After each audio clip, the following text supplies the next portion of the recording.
Checks in the mail have become the subject of thieves in the Lakewood Ranch area, and some residents have seen their bank accounts hemorrhaging money.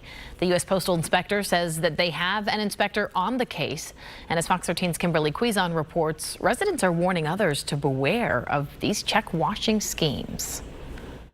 It's a routine Lakewood Ranch resident John Lucker has never questioned before. You need to be able to trust the post office. But that trust was broken this past January after he received a phone call from his bank. First they asked me, did you write a check for $8,149.84? I said, well, yeah, as I recall, I did. He had just placed the check in the mail a few days prior. They said, did you send the check to somebody named Sotero Nino? And I said, no, I've never heard of that person before. That's when he learned he was the victim of a crime. They informed me that, somebody had intercepted my check and washed it and tried to cash it. Lucker immediately filed a report with the U.S. Postal Inspector. Lucker says when he met with the investigator, he quickly found out this was no isolated crime, and it was one that was impacting a large number throughout the community. She told me that this has been going on now for a while, that hundreds of people have reported the problem. The U.S. Postal Inspector tells Fox 13 an inspector is investigating mail theft in the Lakewood Ranch area,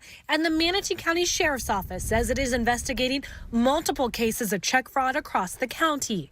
For now, Lucker says he's not sending checks through the mail for a while. I am trying to do electronic transactions, but unfortunately there are certain times where you have to send a check. Lucker was able to get his money back. He says he knows 6 people personally who this happened to in the Lakewood Ranch area. He's hopeful investigators will be able to intercept the person responsible before they can cash any more checks. I hope they catch the person or persons and send them to jail, and I hope that they publicize what happened and how it happened and how it's never going to happen again. From Manatee County, Kimberly Quizon, Fox 13 News. Law enforcement says it is best to do checking electronically and not through the mail. The United States Postal Service says if you have missed the last collection time for mail, make sure to hand mail directly to your letter carrier. Don't let mail just sit overnight in a collection box or even your own mailbox.